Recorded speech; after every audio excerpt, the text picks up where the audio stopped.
Chers frères et sœurs, nous avons donc ce dimanche, nous entendons ce récit de la guérison ou de la purification du lépreux par Jésus qui se déroule au début de son ministère public, de son annonce de l'évangile, de sa prédication. En fait, dimanche dernier, dans l'évangile, on avait déjà eu un certain nombre de récits de guérison, à un tel point que la ville entière, on nous disait, se pressait à la porte de Jésus et qui guérissait beaucoup de gens atteints de toutes sortes de maladies. Et donc on peut se demander, est-ce qu'il y a quelque chose de différent ou quelque chose de neuf dans le récit d'aujourd'hui par rapport à celui de dimanche dernier. D'autant plus qu'il paraît que le Père Hugues a fait une belle homélie dimanche dernier, que j'ai pas eu le temps d'écouter, j'aurais voulu, mais voilà. Donc peut-être je pourrais simplement vous renvoyer à l'homélie du Père Hugues de dimanche dernier sur la guérison, et ça me faciliterait la vie. Mais dans cette purification, cette guérison du lépreux, il y a un élément qui est un petit peu différent, c'est que la lèpre, pour le peuple d'Israël, à cette époque-là, c'est pas une maladie parmi d'autres, c'est pas une maladie comme les autres, mais elle a un statut ou une importance particulière qui nous est d'une certaine manière rappelée par la première lecture du livre du Lévitique, avec cette procédure pour celui qui est atteint de la lèpre et dont on nous indique qu'il doit se tenir à l'écart. Son habitation sera hors du camp. Ce qui est tout particulier dans cette maladie de la lèpre, qui englobait d'ailleurs tout un tas de choses plus largement que ce qu'on appelle maintenant de manière stricte la lèpre, mais en tout cas c'était que celui qui était atteint se trouvait mis à l'écart, par peur de contagion, etc. Mais il était mis à l'écart de la communauté, mis à l'écart aussi du temple, du culte, et donc du coup un petit peu mis à l'écart non seulement de la relation avec ses frères, mais aussi de la relation avec Dieu. Et du coup, on perçoit un petit peu mieux l'importance de ce que Jésus accomplit par cette purification. Jésus donc est saisi de compassion, une expression qu'on retrouve à d'autres passages de l'Évangile, pas si souvent que ça, mais quand il voit les foules perdues, ou aussi quand dans la parabole du bon Samaritain, qui est saisi de compassion devant l'homme au bord du chemin. Alors Jésus, il étend la main et il touche le lépreux, précisément ce qui, entre guillemets, ce qu'il ne fallait pas faire, d'une part à cause des peurs de contagion, mais aussi et surtout parce que pour Israël à l'époque et les règles de pureté rituelle, toucher un lépreux, le lépreux est considéré comme impur rituellement, ce qu'on a entendu dans la première lecture, il crie impur, impur pour prévenir les gens qu'il est impur rituellement, et celui qui touche quelqu'un qui est impur rituellement devient aussi impur rituellement, et donc il ne peut plus participer au culte avant de s'être purifié, etc. Donc déjà, Jésus pose un geste fort en touchant ce lépreux, malgré les règles de pureté ou d'impureté. Alors il le touche, mais il ne le touche pas seulement, il parle, il dit « je le veux, sois purifié ». Et puis donc la lèpre le quitte, il est purifié. Jésus le renvoie en lui disant « ne dis rien à personne, mais va te montrer au prêtre et donne pour ta purification ce que Moïse a prescrit dans la loi ».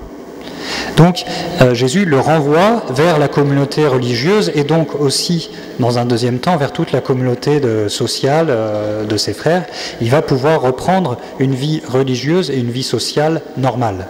Il va pouvoir être réintégré dans la vie de prière, dans le culte d'Israël. Il va pouvoir être réintégré dans la vie de son village ou de sa ville, de sa famille. Donc voilà quelques éléments de ce récit et donc du coup qui diffèrent des autres guérisons de maladies plus ordinaires, si je puis dire, en tout cas de ceux qui étaient rapportés dimanche dernier. D'une part, le fait que Jésus n'a pas peur de risquer, entre guillemets, de toucher une personne impure et donc de mettre les mains dans cette impureté, et puis cette œuvre de guérison qui remet le lépreux dans la communion avec Dieu et avec ses frères. Pour comprendre peut-être un petit peu mieux en quoi ce passage de l'Évangile peut éclairer notre vie, parce que ce n'est pas toujours si simple de percevoir en quoi les textes de l'Évangile peuvent éclairer aussi notre vie quotidienne, personnelle, je voudrais faire un détour, d'une certaine manière, par le témoignage et la vie d'un saint, en l'occurrence Saint Damien de Veuster. Veuster, c'était le petit village belge dont il était originaire, qu'on appelle aussi Saint Damien de Molokai. Molokai, c'est là où il a vécu son apostolat, ou le Père Damien, le Saint Père Damien. Pourquoi je fais le détour par la vie de ce saint? Parce qu'en fait, ceux qui ont compris l'Évangile et qui ont compris comment l'Évangile éclairait leur action maintenant, au moment où ils vivaient, ce sont précisément les saints. Alors, Saint Damien de Veuster ou Saint Damien de Molokai, il n'est pas tout à fait notre contemporain, il est du 19e siècle, enfin c'est déjà plus proche de nous que de Jésus, et il me semble qu'en vous donnant quelques éléments de sa vie, de son ministère, ça peut éclairer aussi la manière dont nous pouvons vivre ce passage, cette page de l'Évangile.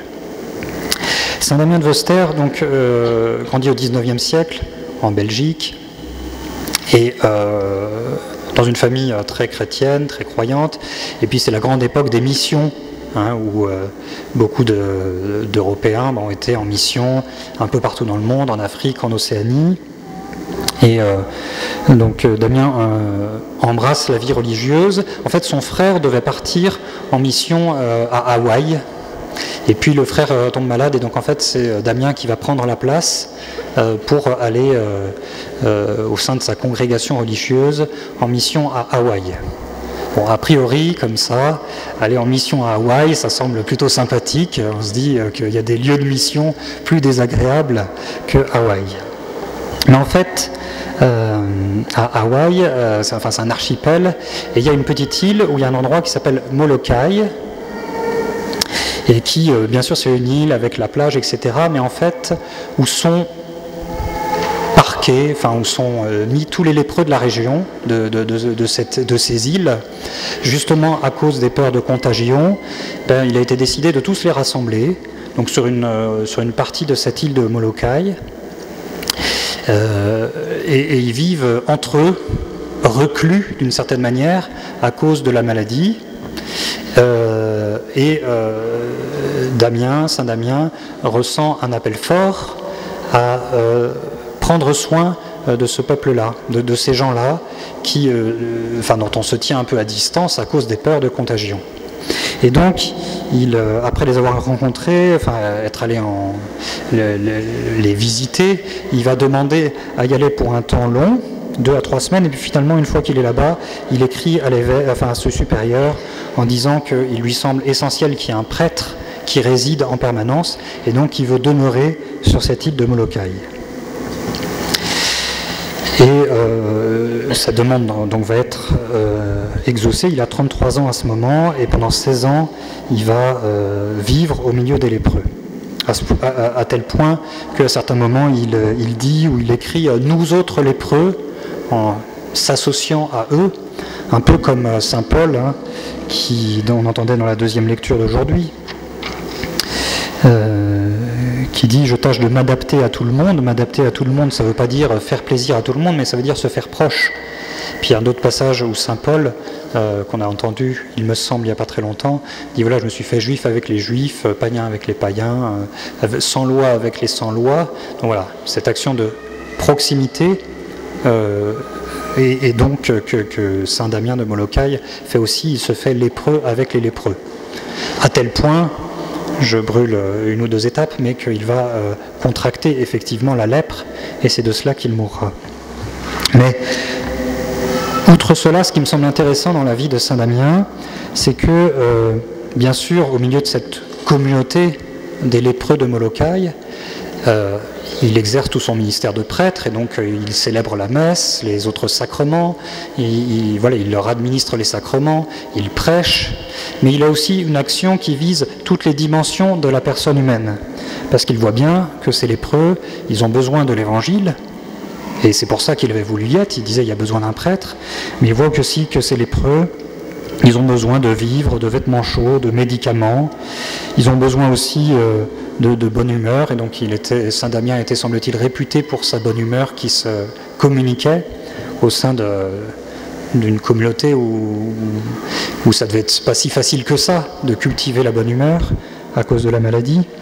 Et puis en s'appuyant sur ceux qui sont plus valides, il va construire des maisons, plutôt qu'ils soient laissés sans toit. Il construit des maisons, il construit un orphelinat, il construit une église, il agrandit l'hôpital.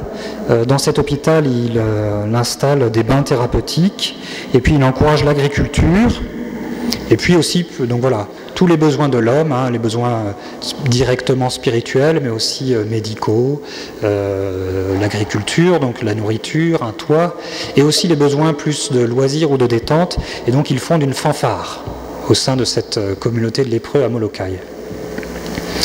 Il se préoccupe des morts en essayant de tout faire pour qu'ils aient des funérailles décentes. Il fabrique lui-même des cercueils pour ceux qui sont plus pauvres et qui ne peuvent pas les payer. Et à travers tout ça, il tente, à la suite de Jésus, en s'inspirant de cette page de l'Évangile qu'on a entendue, de redonner une dignité d'une part, de réintégrer d'une certaine manière dans la communion avec Dieu et dans la communion fraternelle ces lépreux, et de leur redonner finalement le goût et la joie de vivre. Et il rend l'amour de Dieu plus contagieux que la lèpre. Et donc, au bout d'un certain temps, il va lui-même tomber malade, et donc il mourra là-bas, au milieu de ses frères lépreux.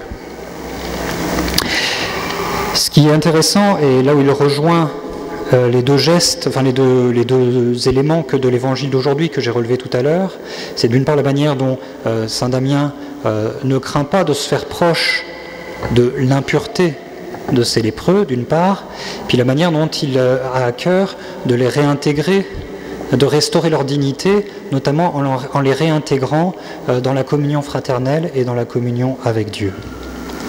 Alors, en méditant ce texte de l'Évangile, en méditant la vie de Saint Damien, comment est-ce que ça peut aussi éclairer notre action ? Alors, il ne nous est pas demandé nous-mêmes de contracter la lèpre. Ce n'est pas exactement ça dont il s'agit, d'autant que, heureusement, maintenant, c'est une maladie qu'on sait mieux soigner, en tout cas. Mais de s'inspirer quand même de ces deux attitudes, l'attitude de se faire proche, Dieu qui se fait proche, Jésus qui se fait proche de ce lépreux en le touchant. Les gestes de Jésus sont racontés dans l'Évangile, sont simples. L'Évangile se concentre sur l'essentiel, et donc quand Jésus touche ce lépreux, ça veut dire beaucoup de choses derrière ce geste, ça veut dire toute la manière dont il se fait proche, et que Saint Damien, lui, a déployé de différentes manières la manière dont il s'est fait proche. Et puis d'avoir cette attention dans notre action, dans notre témoignage comme chrétien, dans notre engagement dans la vie de l'Église, dans la vie de la société, dans notre monde, dans notre action d'évangélisation, d'être attentif à toutes les dimensions de la personne, comme Jésus, qui ne se contente pas de le guérir, mais qui le rétablit dans la communion avec Dieu et avec ses frères, et puis comme Saint Damien, dont on a vu qu'il s'attache à toutes les dimensions de la personne, même les loisirs, avec cette fameuse fanfare. Et donc, notre action, notre vie, notre témoignage de chrétien passe par d'abord se faire proche, comme Jésus qui touche le lépreux. C'est une chose fondamentale. Dans la lettre aux Hébreux, au début de la lettre aux Hébreux, l'auteur qui contemple ce qu'a fait Jésus, déjà son incarnation, sa venue en ce monde, et puis toute son action, il dit « Il n'a pas craint de se faire le frère des hommes. Il ne craint pas de porter leur nom. » Voilà, il s'est fait proche. Et notre vocation de chrétien, c'est de nous faire proches aussi de tous ceux que nous pouvons rencontrer, de nos collègues, dans nos familles, dans notre quartier, de tous nos frères et sœurs les hommes. De se faire proches de différentes manières, mais de reprendre ce geste de Jésus qui va à la rencontre et qui touche le lépreux. Et puis, voilà, d'essayer d'être vigilant, de repérer quels sont les besoins spirituels, matériels, humains, affectifs de ceux que nous rencontrons, et de voir en quelle mesure nous pouvons rejoindre ces besoins. Tout cela, et je termine par là, ça peut éclairer nos petites décisions ou efforts de carême, parce que je vous rappelle que mercredi, on entre dans le temps du carême, avec le mercredi des cendres, et donc actuellement nous réfléchissons à la manière dont nous allons vivre ce temps du carême. Eh bien peut-être ces attitudes de Jésus avec le lépreux, ces attitudes de Saint Damien de Molokai avec les lépreux qu'il a rencontrés peuvent éclairer la signification profonde de notre temps du carême, où il ne s'agit pas d'abord de faire des efforts pour faire des efforts, il ne s'agit pas d'une sorte de performance spirituelle ou je ne sais quoi, mais il s'agit de se laisser guider par l'Esprit de Dieu. Et que nos démarches, nos efforts de carême, eh bien, soient en faveur de la communion avec Dieu, de la communion fraternelle. Alors que l'exemple de Jésus, que l'exemple de Saint Damien de Molokai nous guide en ce sens. Amen.